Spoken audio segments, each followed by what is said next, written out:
All right, welcome to Thrive Parenting. This is our second Thrive Parenting meeting, and I'm Lynn Owens. This is my beautiful wife, Jenny. Oh. We actually, last week we were talking to you from Kentucky. I think we were somewhere in Kentucky, Yeah, Kentucky. and we decided to go ahead and pick up and move the RV, and we're sitting in, literally, we're in our parents' backyard, camping in our parents' backyard. We haven't outgrown that. We're having to yell at them a lot because we're trying to do the whole social distancing, and they keep like inching forward and touching things, and we're like, stop. So yeah. A couple of reminders: you're muted when you come on in, but go ahead and unmute yourself if you want to talk at any time. Another disclaimer that, of course, this is a peer support group, and we are not pretending to be, although some of us are medical experts, but we're not pretending to this is a medical group. So this, of course, does not replace any of that. Cover ourselves legally. Thank you very much. And we do have a very fun guest with us tonight. She is Melissa Porcaro. Say hi, Melissa, so everybody can see who you are. And hello. Melissa is our special guest tonight. She's an occupational therapist in Richland, Washington. And Melissa is dynamo. She is amazing, really great with our kids that have maybe are a little less than neurotypical. And she is a certified occupational therapist from Texas Women's University. Is that right, Melissa? Mm-hmm. And also SIPR. What's that? SIPT certified, sensory integration and praxis test. So sensory integration certified. Yep. So she knows all about sensory integration and kind of the lower level of brain development that oftentimes our kids need before we move on to more advanced functions. She's one of the more common people that I've referred to in my office. When I evaluate a kid who comes in for counseling, first thing I said, is this kid ready for counseling? If not, I usually send them to Melissa because that lays the foundational work for these kids to grow in other areas. And she's here to talk about how to keep kids busy and maybe not busy is not the right word, but how to keep kids active. When we're here, so, all of us are sequestered in our homes, indoors, and that sort of thing. It's a really pleasure to have her with us. All right. Well, without further ado, then let's get started with Melissa. Melissa, before let's see. I want to show everybody a couple of things first. This is your office. Like an amazing gym. A lot of us don't have this in our house. So you can be talking today a little bit how we can make do with what we have in our house. I appreciate that. Even though I'm a therapist for 30-something years, I had no idea what your families go through. I thought I had some idea with working with children, but did not have an idea of what you guys go through with adopted and fostered children. I mean, it's a struggle with your own. I had 3. I wanted to adopt one. It just didn't work out. But just with my own 3 is a struggle. But I had no idea until I read their book, honestly, as to what you guys go through. So I honor you for doing that. I should pray for you every day. But yeah, you. I'm honored to be with you guys because you are in the trenches. So whatever I try to help you with, just know that I have not lived that. I've only worked with children in 50 minutes and they go home twice a week is not the same as trying to go to the bathroom while they're in the house or take a shower. So I will just offer you what I can from my perspective as a therapist and working with children, but I don't live the life. So and it's so surprising to hear you say that too, Melissa, because since I started in this business, we've worked closely together with a lot of same cases.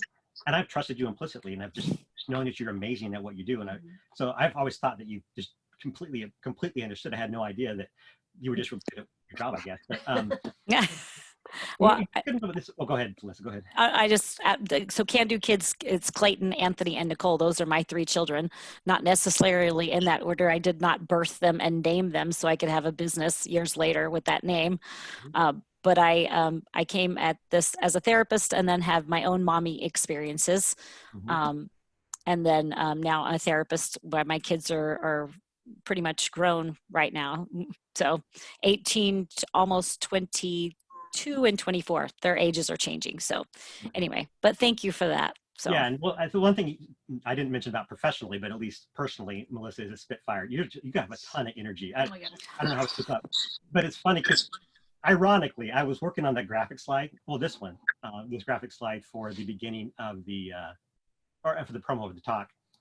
How to keep your kids busy when you're stuck inside. And I was playing with the layout and the different wording and that kind of stuff. And I'm not kidding you. I ended up almost publishing this one. It says how to keep your kids busy when you're stuck inside with Melissa Porcaro. That's cute. Thank you. I caught the error right away, and I heard him giggling in here. And like, it would be tough to be stuck inside with Melissa Porcaro. I feel like you're always just moving, going all the time. But anyway, okay. So Melissa, help us know how to keep our kids busy when we're stuck inside all day long. Go ahead.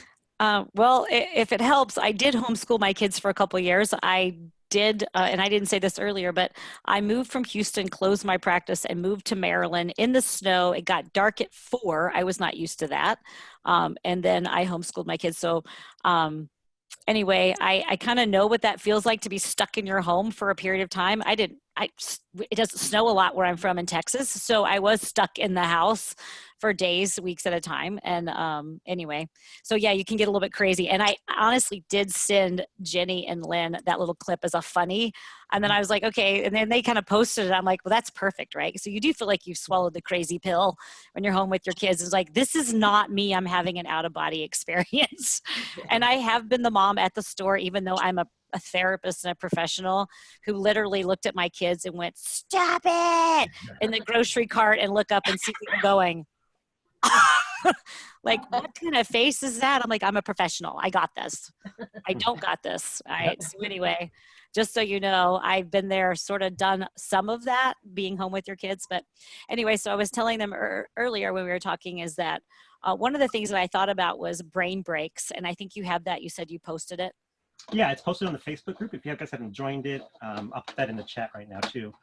The Facebook group and the link to the thing. Yeah, here's the link to the book. Okay, and I'll just give you, this is sort of kind of what it looks like, brain breaks. And they're little cards. You can actually go to her webpage and download it, or pay for it, download it, or order it, whatever. Or you can make your own. So basically, they're little cards that you can cut out. And I had a wonderful mom actually laminate them for me, and they're little cards. And, you know, there's things on there like gorilla walk and jumping jacks and somersaults, and then, you know, a dramatization or whatever it is. It breaks it down into things like using your imagination or mental focus or blood pumping activities and things you might need, supplies, craft stuff. So, you know, you can make your own at home actually, or you have the kids like, go grab one of those and we're going to do it, you know, go pick one. One of the things that we do in our clinic is we'll use a dry erase board. I didn't bring that up earlier. Dry erase board, and we'll come up with, you know, how many sides are there to a die, sorry, one, 6 activities, right? And you can have the kids roll it, and that's the activity they do, right? And when I was homeschooling, I would use the trampoline or a run around the house as timeout, because my kids don't sit. I mean, sitting them in timeout when they can't sit and do their schoolwork or whatever they're supposed to be doing anyway is not going to help. So I would use the trampoline. It's like, okay, 100 jumps, come back, we'll talk about it, right? Or 50 jumps, come back, we'll talk about it, right? But, you know, maybe just even coming up with your own die. We have one from IKEA that's like a big, huge die that we roll that's made out of foam. And so, you know, you can have your kids even make their own, or you guys can come up with your own activities that they can do. You could get a lot of information online, but, you know, when they need some space or they need some time, I was telling him earlier that, and he posted that also, and I'll kind of just do a little glimpse. This is kind of one of the things that we have on our webpage. And so at the very bottom here are sensory systems. So there are 5 senses, right? So there's, you know, the smell, sight, hear, taste, touch, and then there's 2 more, vestibular and proprioception. So mostly what you'll probably see with your kids is the vestibular and prop, especially since they're locked inside, right? And vestibular is just a fancy word for, I just need to jump on the trampoline and crash into my sibling and, you know, bounce off the walls and that sort of thing. And vestibular is just a fancy word for, I need to spin on the bar stools or the office chair or spin around. If you have a lazy Susan in your house, that's awesome. That's like, or a sit and spin or a swing that you can spin in circles. And so there's just fancy words for spinning and movement, right? So if most of your kids are home, I'm guessing they're really wanting to do the vestibular and prop and they want to move. And so we were talking earlier about, I don't know how you guys feel about your, well, I said your own child's mattress, but maybe you want to use the guest room. Might discourage guests later, but you know, how comfortable you are with having your child jump on the mattress, right? As long as it's safe. My kids, we had a basement room that literally had mattresses in it, and they used to jump off the window sill all day long and crash. Now, mind you, I have 2 boys and a girl. So my boys were way more active than my daughter was. It's just how they were. But so, if you feel comfortable with them jumping on the couch, I don't as much unless it's in a game room, because I try to teach my kids this is, our furniture in the house, and try to teach respect for it. But the mattresses and stuff, or having an air mattress, one of the moms actually talked about having an air mattress in the house where it's kind of a sacrificial air mattress where the kids are jumping on that, right? And as long as it's safe, or even having them, there's lots of movement. There's lots of things that you could do, a lot of pages you can go to. One I just saw this morning was a mom. She's an occupational therapist, so we're kind of weird, just to be honest with you. She painted with painter's tape down the hallway in her house a hopscotch. And not only did she have the hopscotch taped onto the ground in painter's tape, because it pulls right up, she did it like 4 different ways: hopped forward, hopped backwards, hopped sideways. Then she threw the animal and hopped and picked it, and then 2 feet jump over the animal or whatever. So I thought that was an amazing idea, right, to do inside the house. I always suggest that you return to sort of like the traditional activities we used to do. Hopscotch in the house is pretty easy to do. 4 square in the kitchen, not so hard to do, right, if you can't get outside. But one of the most important things is being outside if you can. We talked about the sensory systems and that sort of thing. Just recently, because I'm kind of in lockdown too, my practice doors are kind of closed for a little while. I'm operating from home. I went out and bought plants, soil, and got out in the yard barefoot in the grass, and I felt amazing. I was smelling the soil. It was local Oregon soil. I think I got it at Costco, actually. It smelled amazing. I had my hands in dirt. I was outside. The wind was touching my face. I was in the grass barefooted. I had shorts on. The sun was on me. I felt amazing.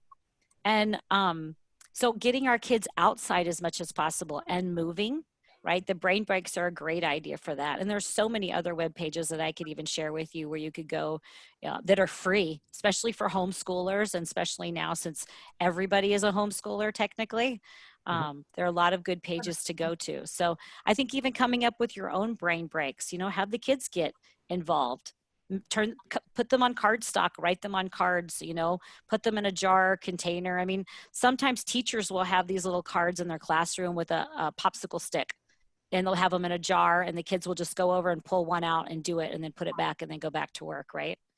So, and they're amazing. The book itself, the Ultimate Guide to Brain Breaks, has a lot of information in the front of it on the sensory system and the brain and how that works and how important it is to move and learn, and not just sit and learn. So I homeschooled my kids for, 8 years, 3 different levels on and off. So I kind of understand the challenges of being home with your kids and learning and how difficult that can be. And my kids did not sit and do their homework. We stood at a table, we sat on a ball, we stood on a table, we stood at the counter, we stood at the desk, we sat on a ball, we were on a floor on our stomach, we were out under the trees on a blanket. We were talking earlier about being in nature and how important that is for resetting the brain, and calming the nervous system. And so even doing your schoolwork outside if you can. And then just taking those hikes. One of the moms earlier talked about taking a hike in the morning before they started schoolwork, and how important that was. And then just taking a brain break, whatever you want to call it, throughout the day. And not, I know for me personally, sitting at a desk all day, since I'm a hands-on therapist who is moving around a lot, sitting at a desk can drive me a little bit batty. And I need to go for walks or move around. So those are some of my suggestions for working with your kids at home. And I'm, willing to answer any questions, or if you have any suggestions. I know earlier I talked to, I think there's a mom or two that was on here earlier. And I said a way to get your kids engaged, or I used to, I have a lot of children I deal with have fine motor delays.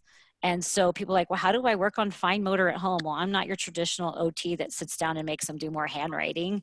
So I had my kids, literally my daughter would be sitting in a high chair with the little children's rounded scissors cutting the ends off the green beans. Costco has great green beans. They're skinny and small, and you can cut the ends off really easily. And so she was helping me cook. while working on her fine motor control and being engaged in an activity with me.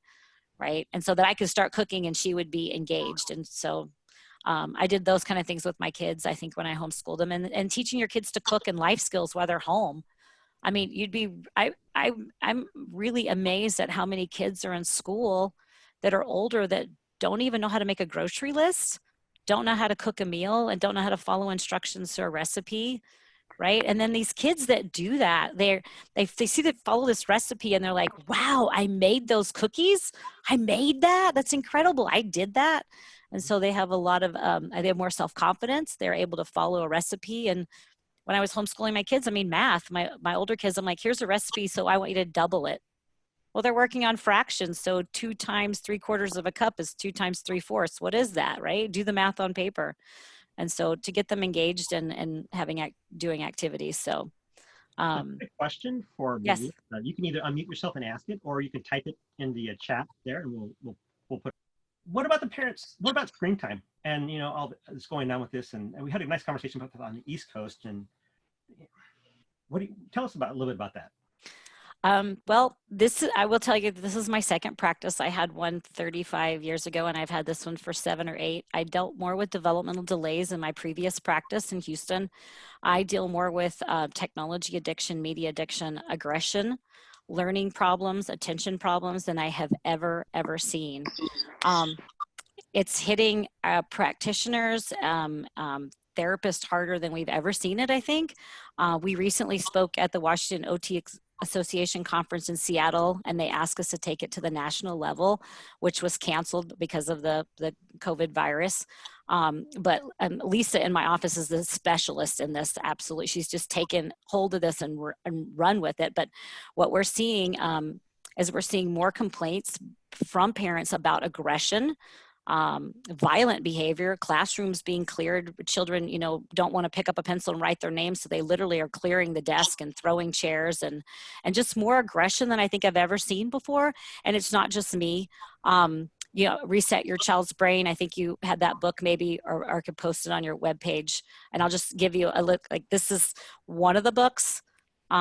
And this information is 5 years old. And then the research that I'm reading, I'm doing research on research, is 10 years old.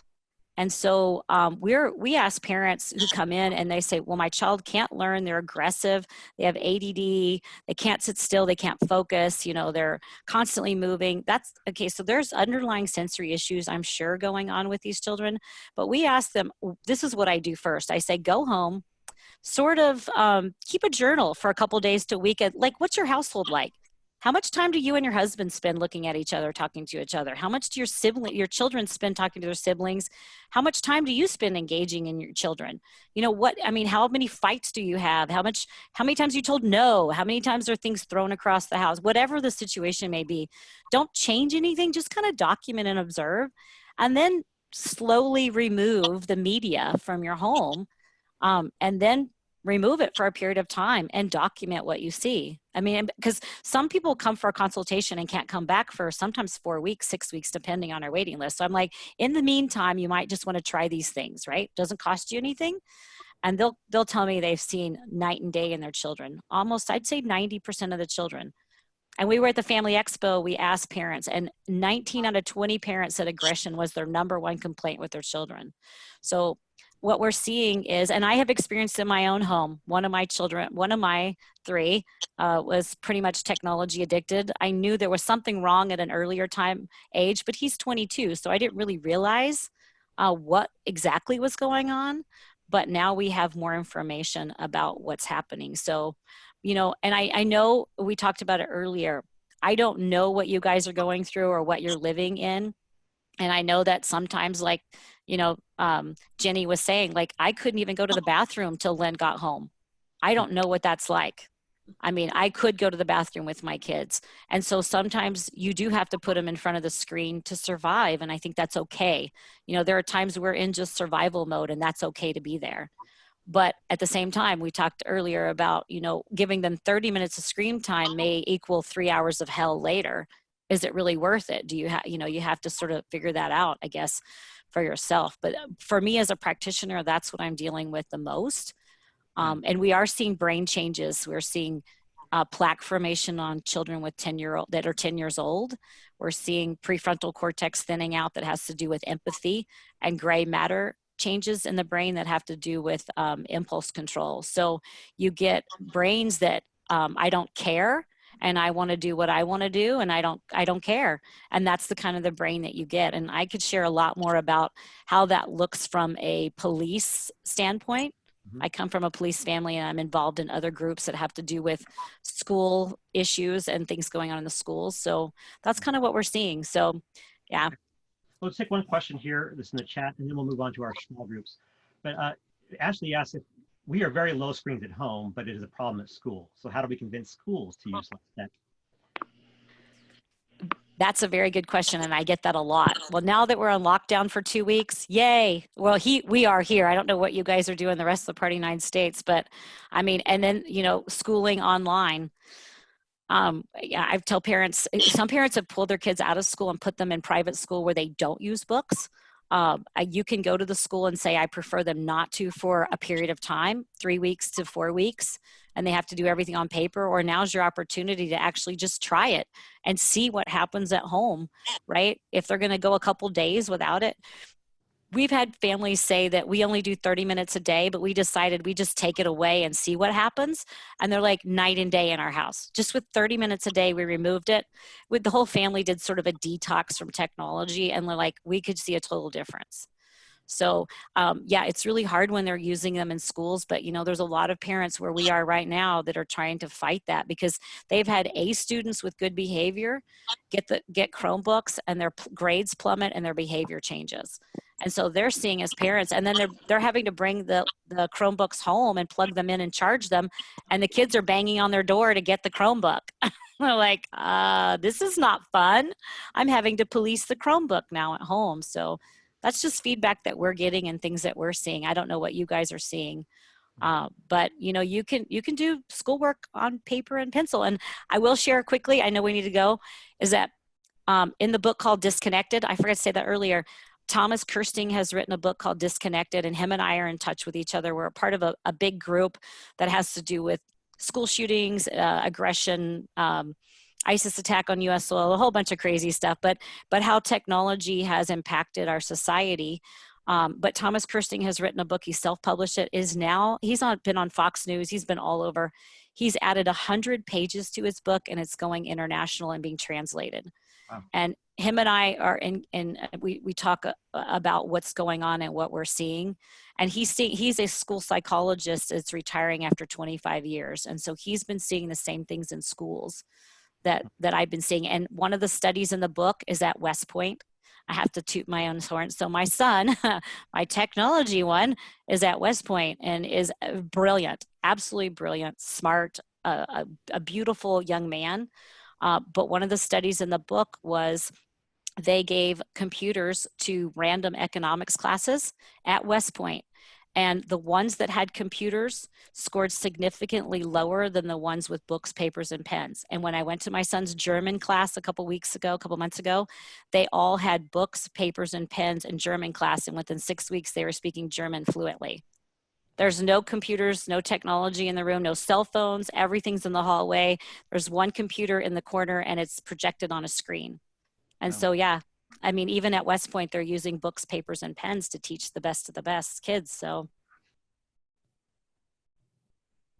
but the school. Yeah, well, so the school, the problem I see we're having a lot is not because the problem with the screens, at least the issues that I've been seeing in our office, in my practice, is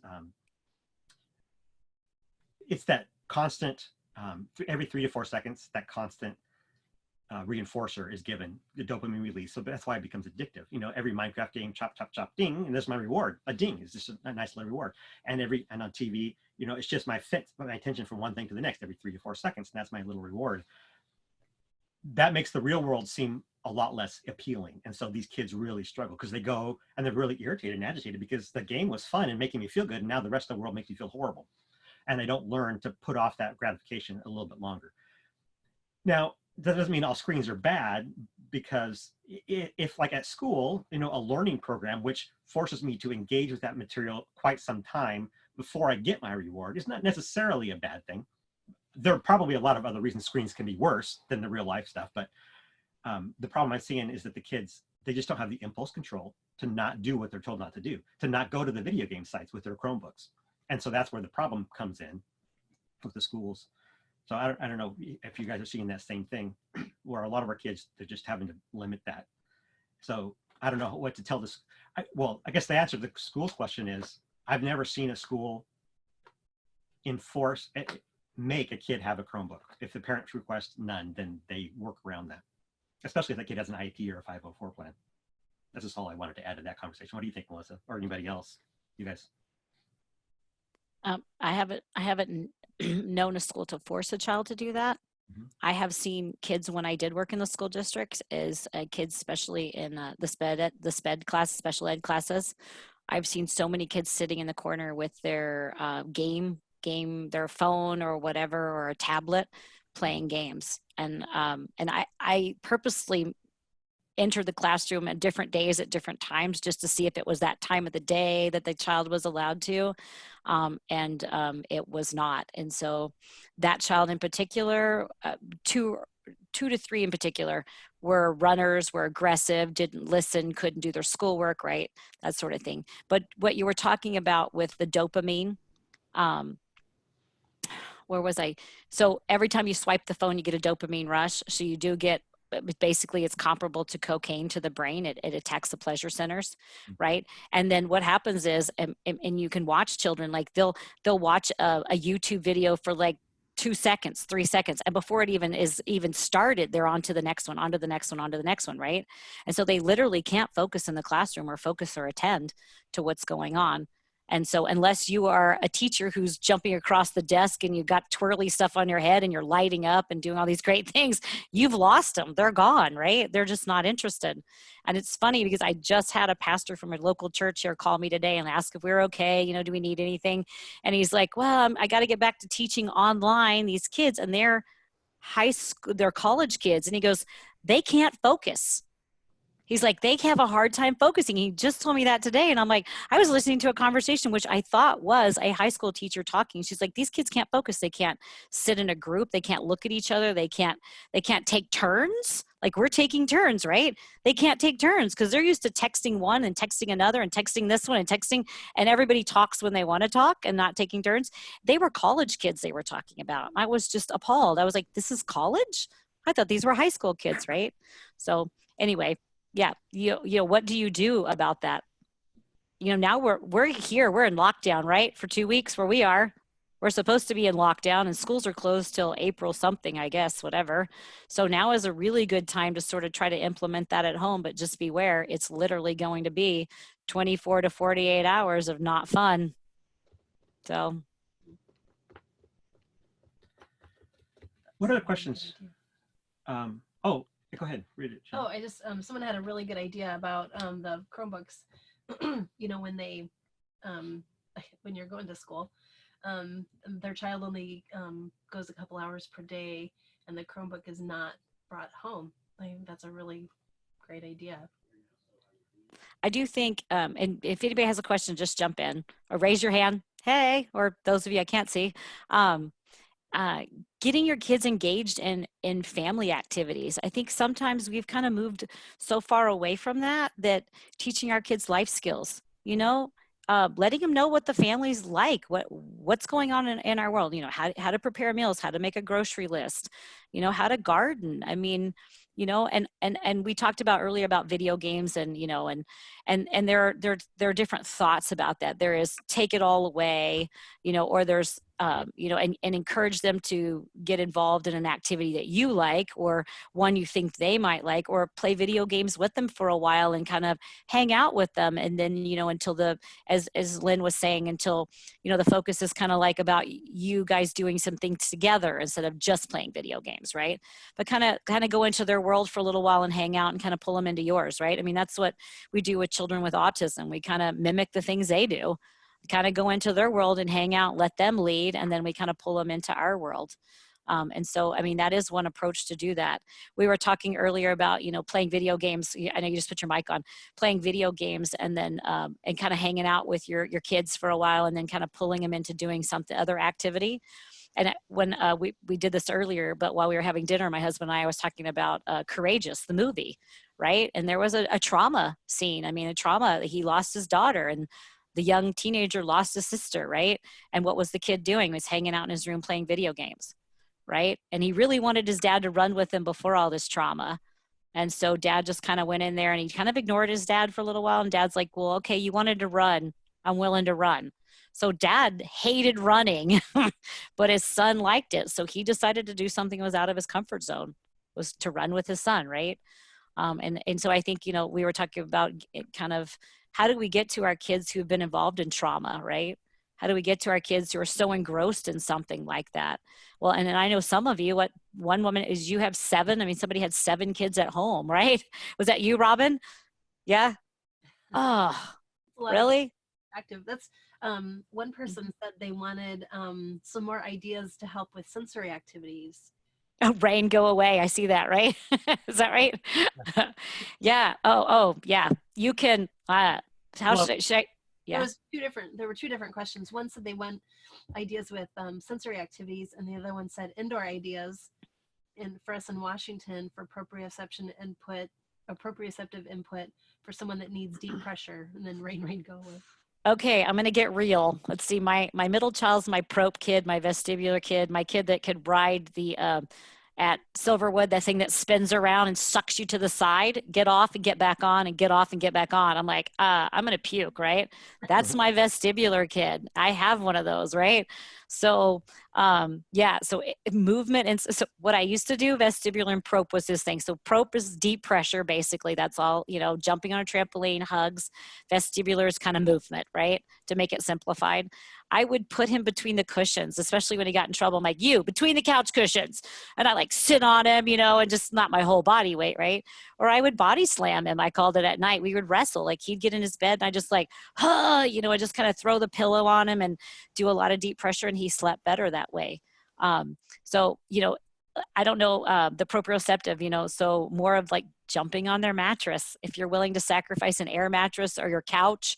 Again, I have my kids be respectful of my furniture in my house. They were not allowed to jump on my couch furniture. But if it was in the game room in the basement and it was something where everybody flopped on and it was on its way to my college kid anyway, it's fair game.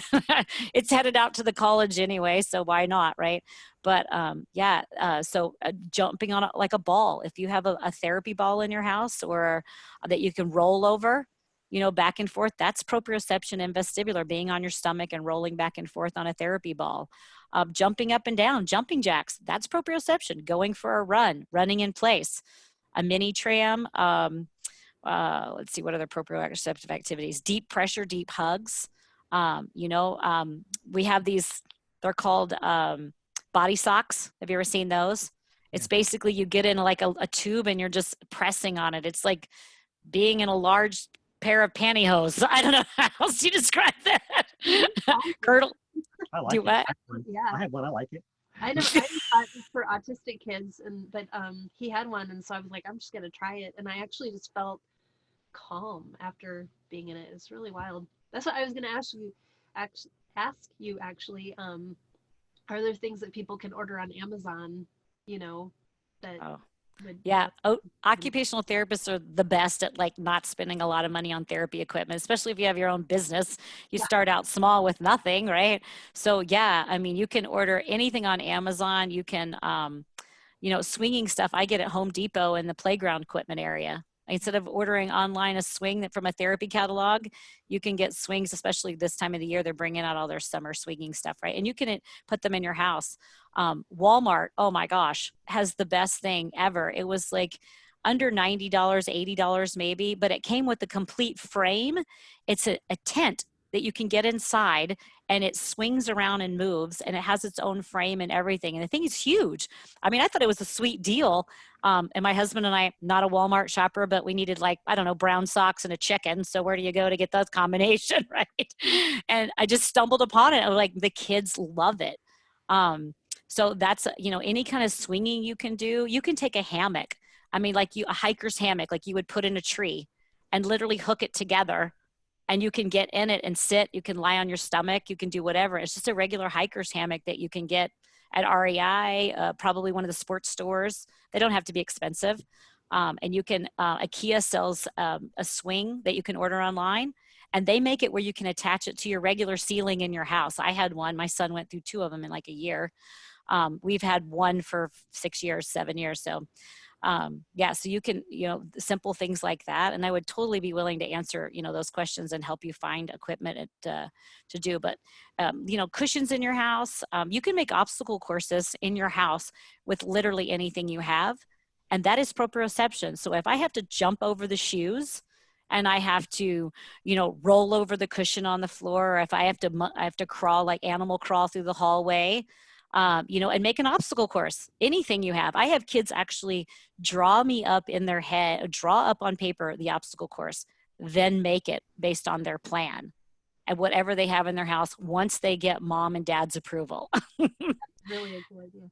Yeah, because you have books lying around, you have cushions, you have, red Solo cups. I mean, anything, those can get damaged, right? I mean, if you accidentally fall on them, it's not going to hurt you or the cup. You can put those up and weave in and out of them. Yeah. Question from it looks like moms, I guess here. I'm the only guy. Because of if you're in the sensory group here, this probably means that some of you have had to give up on the dream of having a beautiful house with lots of knickknacks and have to find it out.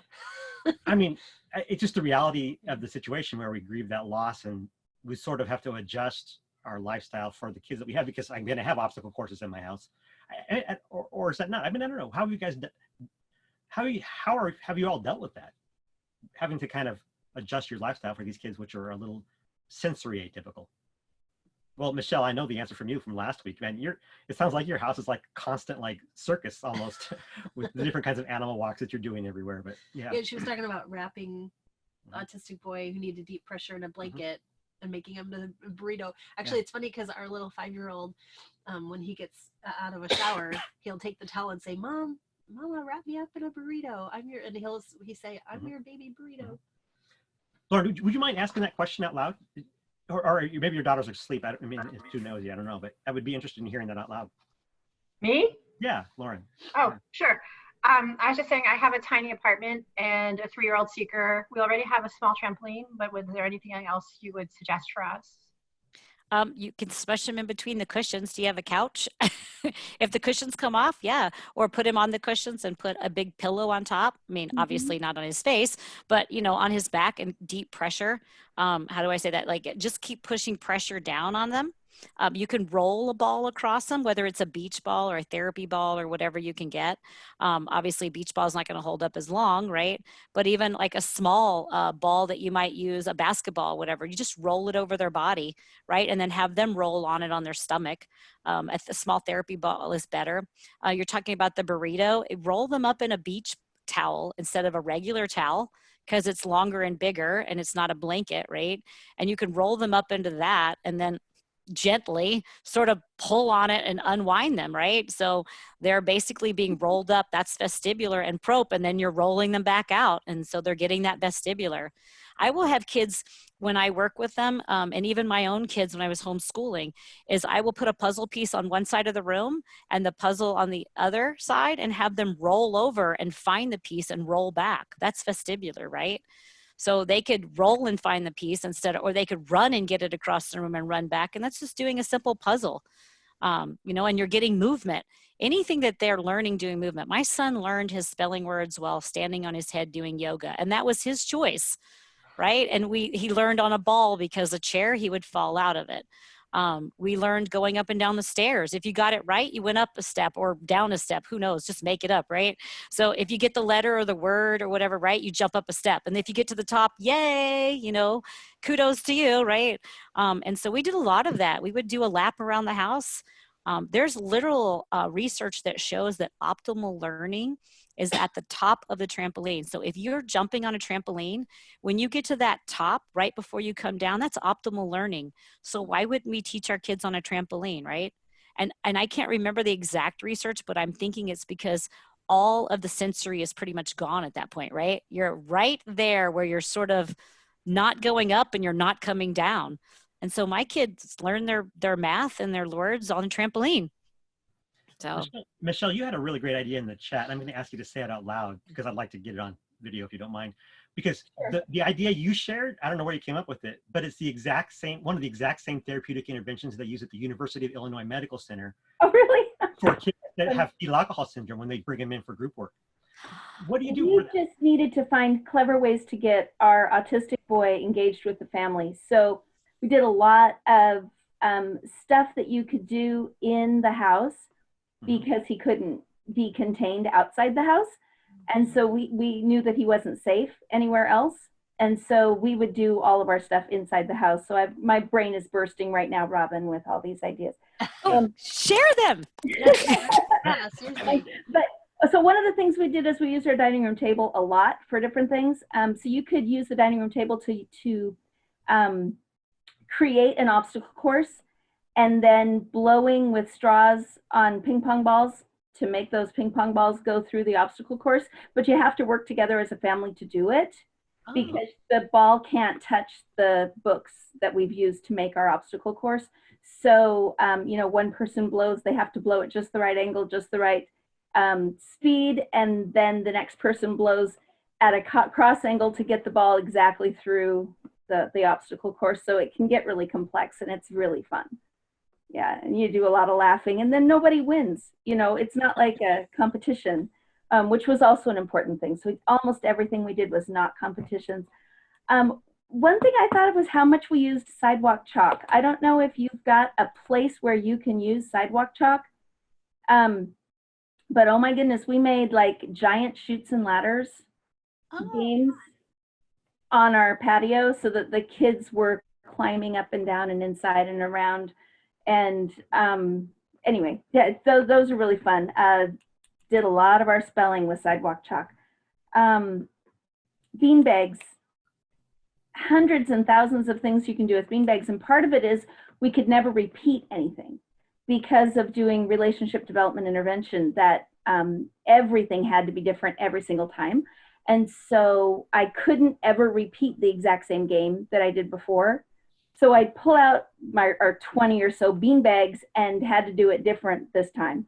And so we'd play with the bean bags, and each time we did it differently. So tossing them into buckets, tossing them into bowls, making the bean bags, having to balance them. So you would have like 20 of them that you'd try to stack and see how far you could make it walking without them spilling. We made scavenger hunts and Easter egg hunts with the bean bags. We did the bean bags like as a, every time we threw it, we had to increase our distance between each other. So we'd like throw and catch standing right next to each other. And every time we threw it, we had to increase our distance from each other until we were way, way, way across the house. And we were throwing it as hard as we could to see if we could make it to the next person. Yeah. How did you make those bean bags? I mean, isn't that what you do with all the socks that don't match? That's a great way to do it. I thought those were used for toilet paper now. So yeah, and I like to use, well, in Africa, we used recycled plastic, like little pellets from the plastic recycling center that we could buy from them because then they were washable. And I'm going to follow up on that book, sorry, Michelle, real quick, because that was a really great resource you skimmed over there, the Relationship Development Intervention book. It's really great for autism, but yeah, for many other kids that are so semi-disconnected. Yeah. And I love this as a resource because it is packed full of interventions that build from the very basic building blocks all the way up to very complex relational skills. And there's one for young kids and there's one for older kids. But the reason I love it is, look at this, you can get it used for $2.40 or the Kindle edition for $16. So it's absolutely an amazing resource that every one of these. It's worth getting the hardback or the actual book rather than Kindle because those books have checklists in the back that you can tick off and measure and keep track of what your kids are doing and what your actual goals are. So they're really good. Good resource. Yeah. Well, And the bean bags are excellent idea, right? And as you're doing that, I'm thinking, okay, we have all this toilet paper now, right? All these toilet paper rolls. OTs never throw away a toilet paper roll, right? We're weird like that. But even my staff, they actually put duct tape around them and made different colors and put numbers on them and put little balls on top. And then like maybe even like the ones you find in the ball pits or whatever. And they threw bean bags at them and they'd call out numbers or shapes. If you want to learn shapes, you put shapes on them and they have to throw at the diamond or the triangle or the numbers or the letters or make the word. You could do the alphabet, right? And so, yeah, toilet paper rolls and water bottles, right? Yeah. Those are great. Water bottles are awesome. They make really great puppets too, and they make excellent stands. Water bottles are great because you can use them to make other things stand up. Mm-hmm. They make great bowling alley. Oh, in your hallway, right? Yes. That's awesome. Yes. Another thing is like sweeping. One of the things that I had to do was sweep every day in a different way. And so finding really creative ways to sweep was just a big part of our lives. All the time my son was doing RDI when he was little. So at first it was just, he has a job. His job is to hold the dustpan while I'm sweeping into it. But he figured out his role pretty quickly, and then it moved to, well, I'm sweeping this direction, and he'd have to go get the dustpan and move it over to this side, and then I'd sweep another way until he was running in circles to try to figure out where the pile was going to be to sweep it into. It just all sorts of, everything we did had to be a game of where is mom, and are you paying attention to me, and do you know where I am, and do you he's not able to actually do his role unless he knows where I am.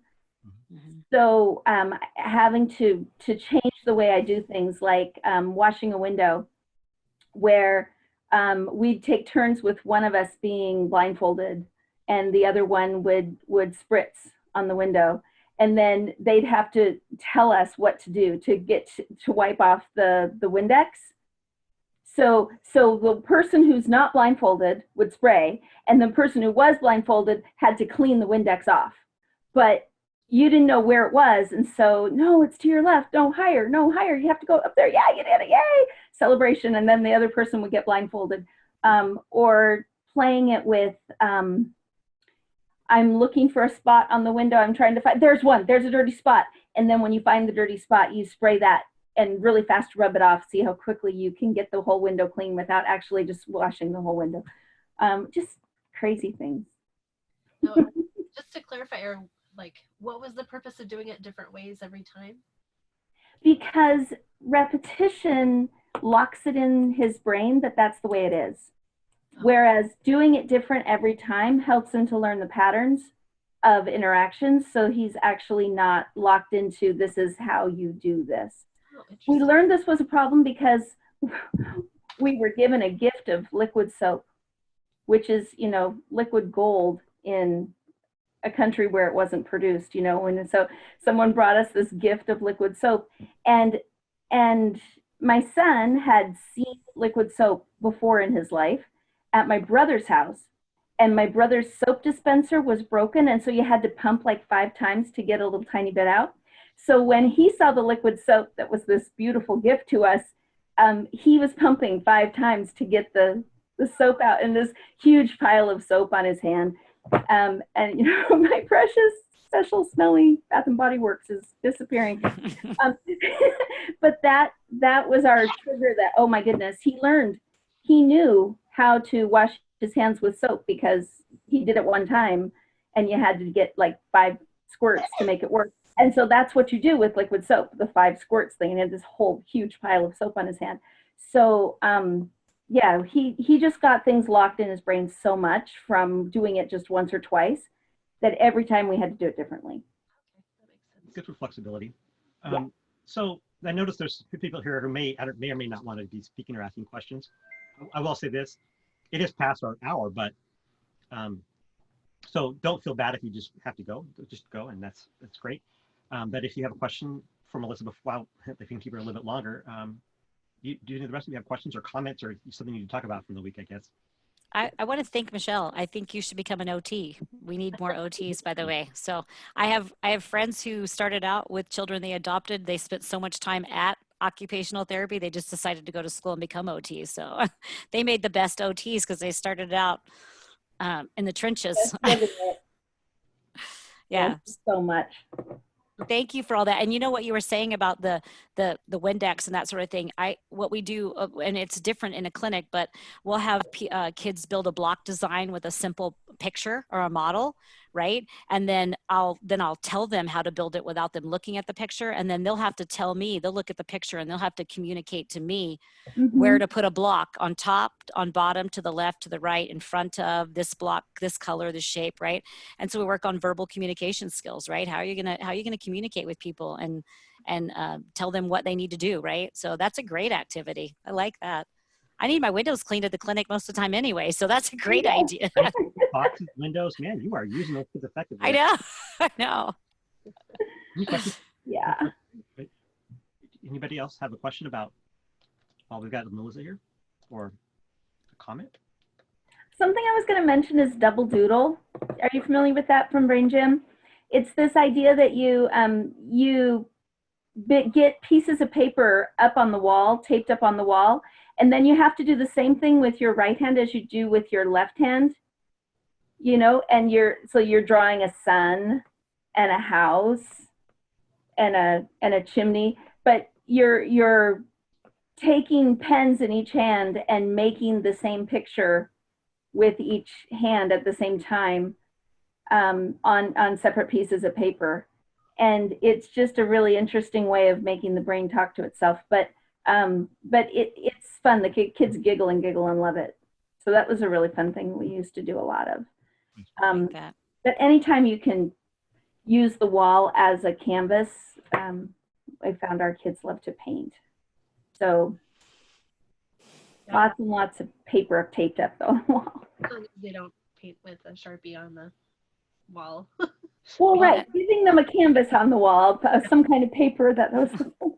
And the other thing was sensory stuff. I was thinking about, like, we would draw on Alan's body, like we would take his body, our son's body, and use our hands to rub an outline of his body with our hand all over to make an outline of him. And then he would do the same thing to us. And it was like a way for him to, I felt like he was feeling the limits of his body because he didn't have that capacity. And it gave him so much pleasure. Like he just felt so happy when we were tracing him. And we did it with toy cars and with our hands, because again, we'd never want to do anything the same way twice. So sometimes it was our hands, and sometimes it was a sponge, and sometimes it was a wet sponge, and sometimes it was with a paintbrush, and some, clean one, not with paint. And just all different ways of helping him feel that limit of his body. That seemed to help him a lot. Question: how did you keep track of all of this? Keep track of it? Yeah. I didn't. I mean, you said you could only do it one time, and then you had to do a different way each time. No, what have we not done before? Okay, we'll do it this way this time. Oh, every time it was just a prayer. God, show me what to do, because I have no idea. Yeah, but I didn't keep a journal. Oh my goodness, I didn't have the brain for that. No. No, nor the time or energy. I just, we washed dishes every day. It was something we did at least once a day, usually twice, that he would help me wash dishes. And every time we had to do it differently. So it was finding different ways to do it. That would be challenging, I would think. Well, one time you do all the spoons first, and another time you do all the knives first, and another time you do, I'm washing slowly, fast. I'm washing fast, slowly. Or changing speeds, or changing sound effects, or washing like a robot, or washing like a cowboy. Or today we're going to see what we can do, and then spin around and do it again, and spin around and wash another thing and spin around. We were crazy. Amazing. Yeah. Yeah, I mean, that's just, like all the emotional and mental energy that we use to help our kids. It's amazing. Right. Well, it wasn't about him learning to wash dishes. It was about him having a relationship with me. So it didn't really matter that the dishes were getting clean. That was just kind of the backdrop for him having a relationship. Yeah. It gives me hope because I mean, Melissa and Michelle, you're wired a bit differently. I mean, military police family, and let's just roll with it and do whatever feels good in the moment. But you're both doing a lot of stuff. I think that this just tells me that any mom, any dad can do this. Oh, yeah.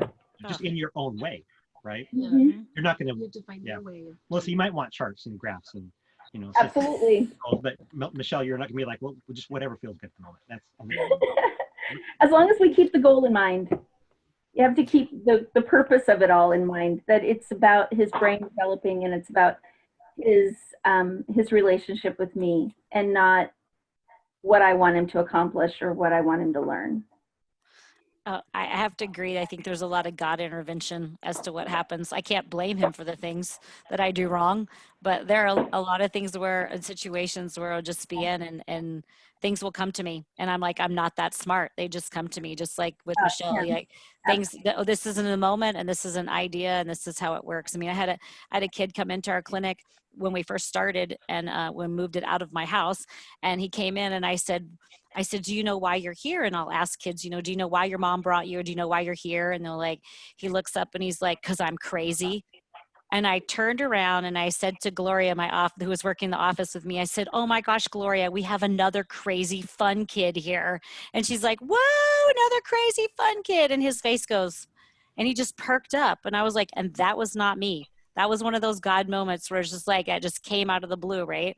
And so I think with Michelle, like these are just things that come to you in that moment, right? Mm-hmm. And so when you ask, sometimes it's really hard because I think I'm a great clinician. Like, what do I do in this moment? I'm like, I'm not there right now. If I was, I might be able to come up with it. But yeah, Michelle, I think you're doing great. That's awesome. So, and these are, I just remembered paper cups. I forgot paper cups. Oh my goodness, what you can do with paper cups. How close can I get my finger without actually touching the stack of paper cups? Yeah, how close can I get? Can I get really close? Can I get that close? Can I get that close? I'm not gonna touch it. I'm not gonna touch it. I'm not gonna touch it. And then 1, 2, 3, pop, and they all fall down. Or blowing on a stack of paper cups and making them fall, or using a straw to blow on a stack of paper cups, or they make great bowling things. Dining room table, again, you stack the paper cups really high.